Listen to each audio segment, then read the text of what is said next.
మీ ఎలాంటి వ్యాపార ప్రకటనలకైనా వెంటనే మా ఛానల్ సంప్రదించండి. ప్రేక్షకులందరూ నమస్కారం. ఈ రోజు మనతో పాటు దైవజ్ఞ బ్రహ్మశ్రీ వీరాపురం సుబ్రహ్మణ్య స్వామి గారు మనతో ఉన్నారు. సెప్టెంబర్ మాసంలో మేషరాశి వారి పరిస్థితి ఏ విధంగా ఉండబోతుందో గురుగారు మాటల్లోనే అడిగి తెలుసుకుందాం. నమస్కారం గురుగారు. శుభాశీస్సులండి. గురుగారు, సెప్టెంబర్ మాసం మేషరాశికి వీళ్ళ పరిస్థితి ఎలా ఉండబోతుంది?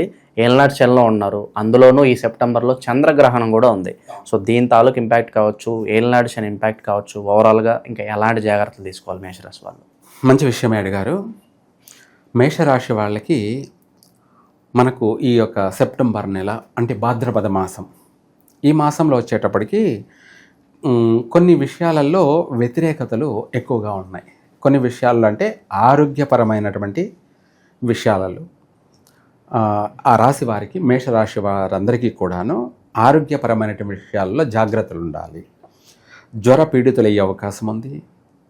ఇవే కాకుండా ఇంకా ఏదైనా ఆపరేషన్లు జరిగేటువంటి సమస్యలు కూడా, అంటే అందరికీ కాకపోవచ్చు కానీ కొంతమందికి ఆరోగ్యరీత్యా ఆపరేషన్లు జరిగేటువంటి ట్రబుల్స్ ఫేస్ చేసే విధంగా ఉంది. ఇదే కాకుండా దీనికి సంబంధించి సంతాన విషయంలో కూడా నష్టం జరిగే అవకాశము ఉంది. సంతాన విషయంలో అంటే ఏమిటి అంటే గర్భవతులుగా ఉన్నటువంటి వాళ్ళకి మాత్రమే, అందరికీ కాదు. గర్భవతులుగా ఉన్నటువంటి వాళ్ళు తగిన జాగ్రత్త పాటించాలి. తగిన జాగ్రత్త అంటే ఏంటంటే వాళ్ళు తినే ఫుడ్ కానీ, వాళ్ళ నడవడిక కానీ అనేది ఎక్కువగా నిద్ర మేలుకోకుండా ఇట్లా కొన్ని విషయాలలో పాటించాల్సినటివి పాటిస్తే, ఆరోగ్యరీత్యా ఆరోగ్య సూత్రాలని పాటిస్తే చక్కగా కొంత బాగుంటుంది. దాంతోపాటు ఇదే కాకుండా ఈ మేషరాశి వాళ్ళు ఈ మాసంలో అధికంగా వీలైనంత వరకు సుబ్రహ్మణ్య స్వామి అష్టోత్తరాన్ని చదువుకోవడం, అంటే కడుపుతో ఉన్నటువంటి స్త్రీలు, గర్భవతిగా ఉన్నటువంటి వాళ్ళు ఈ నెలంతా కూడా అష్టోత్తరం చదువుకోవడం, ఇది చాలా ఉపయోగపడుతుంది వీళ్ళకి ఆరోగ్యపరంగా. అంటే సంతాన నష్టాలు జరగకుండా, కలిగే సంతానం కూడా మంచి అందమైన పిల్లలు పుట్టడం కానీ, మంచి తెలివితేటలు కలిగినటువంటి పిల్లలు, వాళ్ళకి ఏదన్నా అవయవ లోపాలతో పుట్టకుండా జెన్యున్గానే పుడతారు. అంటే మాటలలో నత్తి రావడం కానీ, లేదంటే వినికిడి చెవులకు సంబంధించిన వినికిడి తగ్గిపోవడం కానీ, లేదా ఇంకా రకాలైనటువంటి లోపాలతో జన్మించే అవకాశం ఉంది. అందుకనేసి వాటికి సంబంధించి కూడా మనం ఆచరించే విధానాన్ని బట్టి వాళ్ళకు చక్కగా అందమైన పిల్లలు పుడతారు, నష్టమేమి జరగదు. ఇదే కాకుండా మనకు ఈ మేషరాశి వాళ్ళకి ఈ సెప్టెంబర్ నెలలో ఇంకా అనేక ఒడిదుడుకులు అనేటివి ఉన్నాయి. అనేక ఒడిదుడుకులు అంటే ఇంట్లో కుటుంబ సభ్యులతో విరోధాలు, వ్యతిరేకతలు. కుటుంబ సభ్యులతో ముఖ్యంగా బయట వాళ్ళతోనన్నా పోరాడొచ్చు కానీ ఇంట్లోనే కుంపటి ఉన్నప్పుడు ఇంట్లో వాళ్ళతో పోరాడడం అంటే సాధ్యం కాదు, అలసిపోవడం అన్నట్టుగా ఉంటుంది. ఇంట్లో వాళ్ళతో భార్యది అశ్విని నక్షత్రమో లేకపోతే భరణి నక్షత్రమో లేదా కృతికా నక్షత్రం అయిందనుకోండి సపోజు, భర్త వల్ల తనకి ఇబ్బందులు, ఇలా ఎవరుంటే వాళ్ళు అలా ఒకరిని పట్టి ఒకరు, అక్కడ వ్యతిరేకతలు అధికంగా ఉంటాయి. మనస్పర్ధలు, మాట పట్టింపులు, గొడవలు అనేది అధికంగా ఉంటాయి. వాళ్ళకి మనశ్శాంతి ఉండదు, ప్రశాంతత ఉండదు, చికాకు అధికంగా ఉంటుంది. ప్రతిదానికి అసహనం, అంటే విరక్తి చెందడం, అసహనం చెందడం, అలాగే లేదంటే కోపం, అందరిపైన కోపం, ఉద్రేకత పెంచుకోవడం. వీళ్ళు కూడా గొడవలకి దిగే అవకాశం ఉంది. గొడవలకి దిగి నల్లగరిలో నవ్వులు పాలైపోవడమే కానీ దానివల్ల వచ్చేటువంటి ప్రయోజనం ఏం లేదు. అందుకనేసి వీటన్నిటి నుంచి బయటపడాలి అంటే సుబ్రహ్మణ్య స్వామి అష్టోత్తరం అనేది ఉదయం పూట కానీ, కుదరకపోతే సాయంత్రం పూట కానీ, దీపారాధన చేసే సమయంలో, సంధ్యా సమయం అంటారు, 5 నుంచి 7 లోపు ఆ టైంలో ఈ సుబ్రహ్మణ్య స్వామి అష్టోత్తరం చేయడం వల్ల ఏమవుతుందంటే శత్రు బాధలన్నీ వైదొలిగిపోతాయి, ఆర్థిక బాధలు వైదొలిగిపోతాయి. వీళ్లకు కూడా మంచి పాజిటివ్ ఒక ఆలోచన కలుగుతుంది. మనసు రిలాక్స్, ప్రశాంతత అవుతూ ఉంటుంది. కోపతాపాలు ఉండవు. అలాగే చికాకులు ఇటువంటివన్నీ కూడా సైడ్ అయిపోతాయి, వైదొలిగిపోతాయి. వీళ్ళల్లో ఓర్పు ఓపిక అనేది కలుగుతుంది.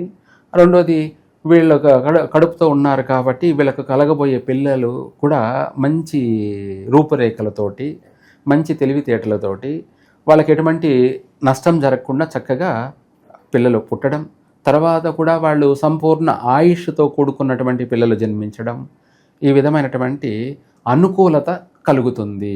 మనం చేసే దాన్ని బట్టే ఎవరికైనా చేసుకున్న వారికి చేసుకున్నంత మహాదేవాన్ని ప్రతి దాంట్లో సక్సెస్ కావడానికి మనం మంచి మార్గంలో నడుచుకున్నట్టయితే మనకు మంచి జరుగుతుంది. మనకే మంచి జరగడమే కాకుండా మన వల్ల కూడా 10 మందికి మంచి జరుగుతుంది. ఇది ఇంపార్టెంట్ విషయాలు. కుటుంబంలో ఎటువంటి కలహాలు ఉండవు. ఒకవేళ వచ్చినా కూడా వెంటనే మళ్ళీ అవి సద్దుమణిగిపోతాయి, సైడ్ అయిపోతాయి. ఇల్లు ప్రశాంతంగా ఉండాలి అంటే ముందు మన తలరాత బాగుండాలి, ముందు మన విధిరాత బాగుండాలి.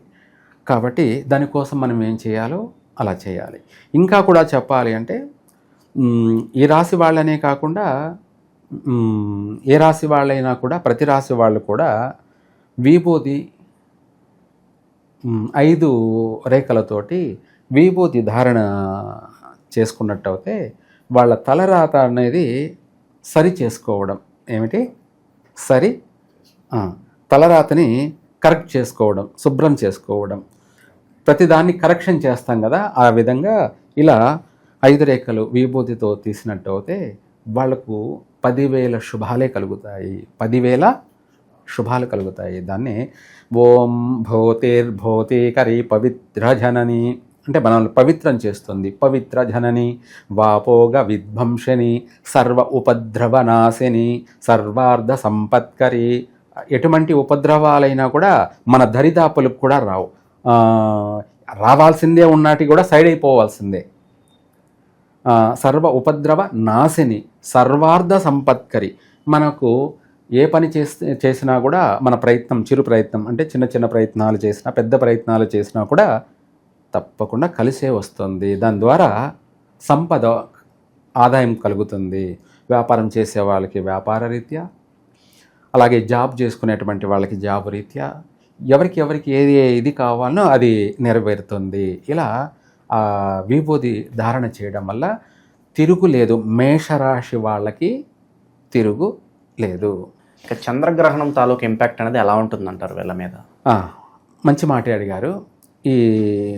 ఇదే భాద్రపద మాసంలో 7వ తారీఖు, అలాగే ఆదివారము, శతభిష నక్షత్రం, పూర్వభాద్ర నక్షత్రం, నక్షత్ర సంధిలో ఈ యొక్క చంద్రగ్రహణం జరగబోతుంది. ఆ చంద్రగ్రహణం కూడా వీళ్ళకు కలిసి రావడం లేదు. ఎవరికి?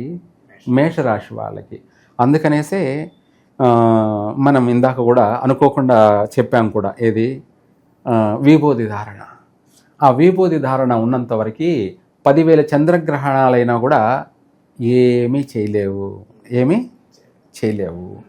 మనం చంద్రగ్రహణం పట్టేటప్పుడు మన ఇంటిలో గడప ఉంటుంది కదా, సింహద్వారం, అక్కడ మనము దర్భ కానీ గరిక కానీ వేయాలి. ఎందుకు వేయాలి అంటే ఆ చంద్రగ్రహణం నుంచి వచ్చేటువంటి షాడో గాలి అని చెప్పచ్చు, నెగిటివ్ గాలి అనేది మన ఇంట్లోకి రాలేదు.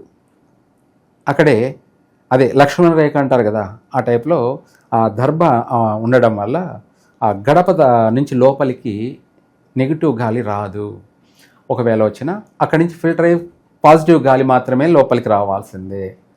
దానివల్ల మన ఇళ్ళంతా కూడా ఆ గ్రహణ పీడితులం కాకుండా చక్కగా యథాప్రకారంగా మనం ఉంటాము.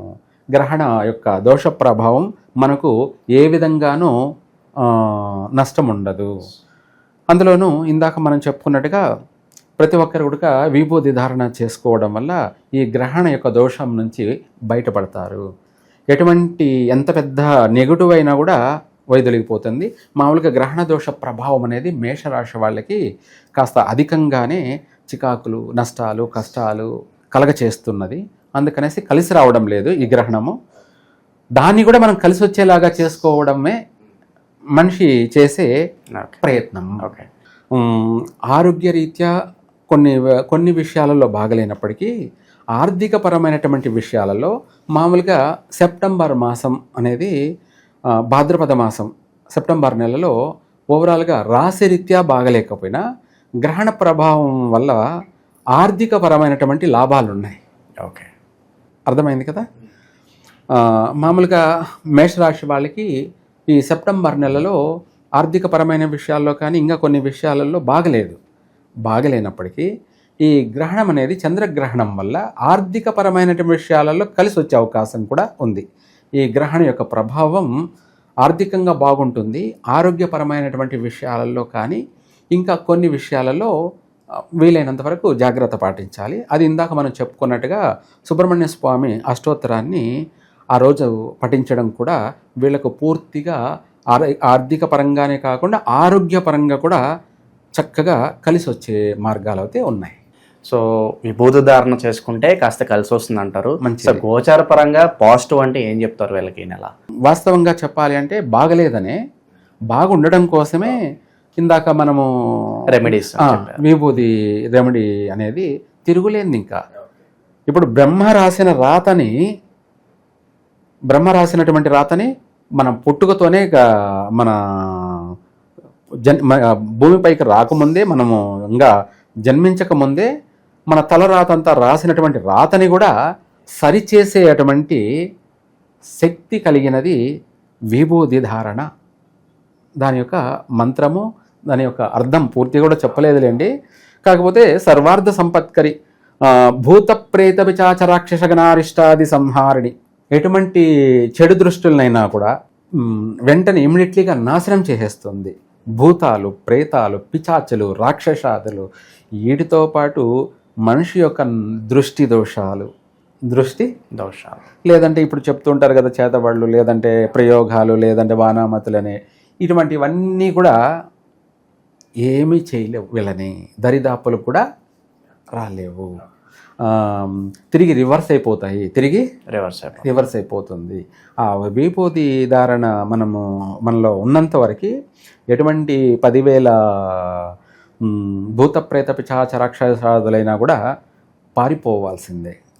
కాబట్టి దానివల్ల మనం బాగుంటాం, మనం ఆరోగ్యంగా బాగుంటాం, ఆర్థికంగానూ బాగుంటాం.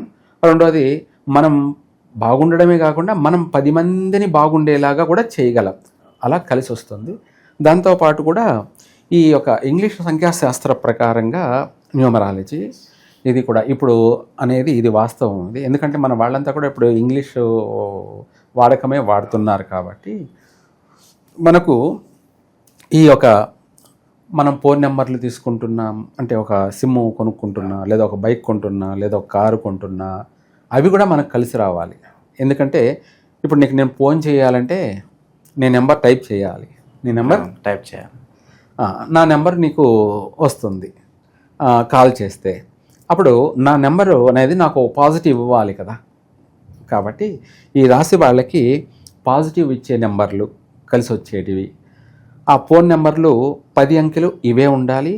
మళ్ళీ వాటిని 10 అంకెల్ని కలిపి కూడుకుంటే టోటల్ వచ్చేటప్పటికి నేను చెప్పేటివే ఉండాలి. అప్పుడు ఏమవుతుందంటే ఆ ఫోన్ నుంచి అన్నీ కూడా వీళ్ళకు శుభవార్తలే. సో ఇక వ్యక్తిగత జాతకంతో అవసరం లేదు, ఈ నెంబర్ అవసరం లేదు. రాశి ప్రకారంగా ఓవరాల్గా, ఎందుకంటే ఇది కొంత అవగాహన కూడా మనిషికి. ఏమిటి అవగాహన అంటే, ప్రతి ఒక్కరికి డేట్ ఆఫ్ బర్త్ ఉండకపోవచ్చు, కొంతమందికి ఉంటుంది. సరే, ఆ ఉన్న వాళ్ళకి ఏంటి అంటే వాళ్ళ పుట్టినటువంటి సమయాన్ని బట్టి చూసుకోవాలి. కొంతమందికి అది కూడా టైం గుర్తుండకపోవచ్చు, డేట్ ఆఫ్ బర్త్ ఉంటాయి, టైం తెలియదు. అప్పుడు ఏం చేయాలి? అందుకనేసి ఓవరాల్గా రాశి ప్రకారంగా ఫాలో అయినా చాలు. అది సెకండ్ రెమెడీ అనమాట. పుట్టిన తలరాత ప్రకారంగా నెంబర్ చూసుకోవడం మెయిన్. లేదా అది కుదరలేదనుకోండి, రాశి ప్రకారంగా అంటే ఓవరాల్గా చూసుకున్నట్టు అయితే ఇది 100% వీళ్ళకు కలిసి వస్తుంది. అయితే ఈ యొక్క మేషరాశి వాళ్ళకి 1, 2, 3, 9 ఈ 4 సంఖ్యలు వీళ్ళకు అదృష్టప్రదమైన సంఖ్య, అలాగే శుభ సంఖ్య. ఆ రెండూ కూడాను వీళ్ళు బైక్ కొన్న ఆ బైక్ ఇదే నెంబర్లు అంకెలు ఉండాలి. 1, 2, 3, 9 ఇవే కలిసి ఉండాలి. ఫోన్ నెంబర్ అనుకుందాం 99 ఆ తర్వాత మళ్ళీ సింగిల్ ఏదైనా వచ్చేసి ఒక 2 వచ్చి తర్వాత 3333 లేదంటే 1111 ఈ టైప్లో మొత్తం 10 అంకెలు కూడుకుంటే ఇవే ఉండాలి. ఆ 10ని కలిపి టోటల్ చేస్తే 1 టోటల్ కానీ 2 టోటల్ కానీ 3 టోటల్ కానీ లేదా 9 టోటల్ కానీ ఈ 4 టోటల్లో ఏ టోటల్ వచ్చినా కూడా వీళ్లకు ఆ ఫోన్ నుంచి అన్ని శుభవార్తలే. మనం ఒక ఉద్యోగం గురించి ప్రయత్నం చేస్తూ మన కాంటాక్ట్ నెంబర్ ఇచ్చామనుకోండి, అది ఒక నెల తర్వాత అయినా సరే, అది 6 నెలలకైనా సరే మనకు కాల్ చేసి మీరు ఇంటర్వ్యూలో సెలెక్ట్ అయ్యారు, మీకు జాబు కన్ఫర్మ్ అని చెప్పేసి శుభవార్త. అంటే ఆ విధమైనటువంటి ప్రతిదీ శుభవార్త వచ్చినప్పుడు ఆ మనిషికి ఆనందము, సంతోషము అది మాటల్లో చెప్పలేనిది. ఇంకా ఆనందానికి అవధలే ఉండవు. అలా మనకు ఆ ఫోన్ నుంచి కూడా ప్రతిదీ శుభవార్తలే రావాలి. ఒక పెళ్లి చూపులకే వెళ్ళాము, మీకు నచ్చితే మాకు కాల్ చేయండి అని మనం కాంటాక్ట్ నెంబర్ ఇచ్చొస్తాము. వాళ్ళు ఏంటంటే వాళ్ళు తిరిగి మనకు శుభవార్త తెలియజేస్తారు. అన్నీ చూసుకొని కూడా వాళ్ళు వెనక ముందు మంచి చెడు అన్నీ కూడా చూసుకొని ఆలోచించుకొని ఆయన వాళ్ళు మంచి పాజిటివ్ శుభవార్త ఇస్తారు. మీ సంబంధం మాకు అన్ని విధాలా నచ్చిందండి, మరి ఎప్పుడు పెట్టుకుందాము ముహూర్తాలు అని చెప్పేసి నిశ్చితాంబూలాలు ఎప్పుడు పెట్టుకుందామని వాళ్ళు మనకు ఒక పాజిటివ్ అయినటువంటి శుభవార్త ఇస్తారు. ఆ శుభవార్త మాటల్లో చెప్పలేనిది, ఆనందాన్ని కలగచేస్తుంది. ఆ ఆనందమే ఆరోగ్యము, ఆ ఆనందమే ఐశ్వర్యము, అన్నీ కూడా A to Z. ఇక వాస్తుపరంగా ఏదైనా జాగ్రత్తలు తీసుకుంటే బాగుంటుంది ఇవి రాశి వాళ్ళు? చాలా మంచి విషయం అడిగారు. వాస్తు ప్రకారంగా వచ్చేటప్పటికి ఇది దిక్చూచి అనేది ఈ ప్రపంచానికి మూలం. ఏమిటి? ఒక దిశ అనేది కావాలి కదా, నిర్దేశించేది. అయితే మనకు ఎటువైపుగా బయలుదేరి వెళితే కలిసి వస్తుంది. పెళ్లి చూపులకి అనుకున్నాం, పెళ్లి సంబంధాలే ప్రయత్నం చేస్తున్నాం అనుకుందాం, లేదు మనం ఏదైనా ప్రతి పని పైన వెళ్తున్నాం అనుకుందాం, ఆ పోయిన పని సక్సెస్ కావాలి కదా. అలా ఈ యొక్క మేషరాశి వాళ్ళకి ఓవరాల్గా చూసుకుంటే దక్షిణ ఫేస్ కానీ లేదంటే తూర్పు ఫేస్ కానీ పైనుంచి వెళితే పోయిన పని సక్సెస్ అవుతుంది. ఈ 2 ఫేసుల్లో ఏది వెళ్ళినా కూడా విజయవంతంగా పూర్తి అవుతుంది. ఒక ఇంటర్వ్యూకి వెళ్ళినా సక్సెస్ అవుతాం, ఒక పెళ్లి చూపులకి పెళ్లి సంబంధాల గురించి బయట ఆ దిశగా వెళ్ళినా వెంటనే మనకు తొలి మలి అని రెండు సంబంధాల్లోనే ఖాయమైపోతుంది. అలా కాకుండా మనము మొదటిసారిగా ఏ దిశకు అయితే వెళ్తామో అది సరిపోని ఆపోజిట్ దిశ అనుకోండి, మనకి ఇంకా 20 ఒక 2 సంబంధాలు కాదు కదా, 20 సంబంధాలు, 30 సంబంధాలు, 50 సంబంధాలు, 100 సంబంధాలు కూడా ఇప్పుడంటే మనకు ఆల్రెడీ ఫోన్ కాంటాక్ట్లు అన్నీ మొత్తం అందుబాటులో ఉన్నాయి కాబట్టి క్షణాలలో మాట్లాడుతున్నాం, క్షణాల్లో వెళ్తున్నాం, వస్తున్నాం. కానీ పూర్వం ఏంటంటే సంబంధానికి పాపం 7 జత చెప్పులు అరిగిపోయేటివి. ఏమిటి? 7 జతలు. ఆ చెప్పులు మామూలుటి కాదు, గట్టివి. అటువంటి చెప్పులే 7 జతలు అరిగిపోయేటివంట. సంబంధాలు చూసి కుదరగా తిరిగి విసిగి వేసారిపోయేవాళ్ళంట. 7 జతల చెప్పులు అరిగిపోయేటివి అంటే ఇంక అర్థం చేసుకోండి. అంటే అన్ని సంబంధాలు తిరిగేవాళ్ళు అన్నమాట. ఇప్పుడు అవసరం లేదు. ఇప్పుడు కాకితో కబురు అన్నట్టుగా ఫోన్లో వచ్చేస్తుంది, ఫోన్లోనే మొత్తం అన్నీ అయిపోతున్నాయి. కావాలంటే కూడా ఫోన్లోని వీడియోలో చూసేసుకొని బాగుందా బాగోలేదా అని చెప్పేసుకోవడం, మొత్తం ఎటు చూడ ఫోటోలతో సహా మొత్తం ఏదైనా సరే ఇప్పుడు అంతా కూడా క్షణాల్లో జరిగిపోతుంది. అందుకనేసి ఏది ఏమైనా మనం వెళ్ళిన దిశ అనేది మనకు భవిష్యత్తుని కలగచేస్తుంది, వెంటనే పోయిన పని సక్సెస్ అవుతుంది. అందుకనేసి తూర్పు దిశ కానీ దక్షిణ దిశ కానీ వీళ్ళకు వాస్తరీత్యా కలిసి వస్తుంది. సో ఓవరాల్గా సెప్టెంబర్ మాసంలో మేషరాశి వాళ్ళకి ఏ విధంగా ఉంటుంది, ఎలాంటి జాగ్రత్తలు తీసుకోవాలి, మొత్తం అద్భుతంగా వివరించారు. ధన్యవాదాలు గురుగారు. సర్వే జన సుఖినో భవంతు.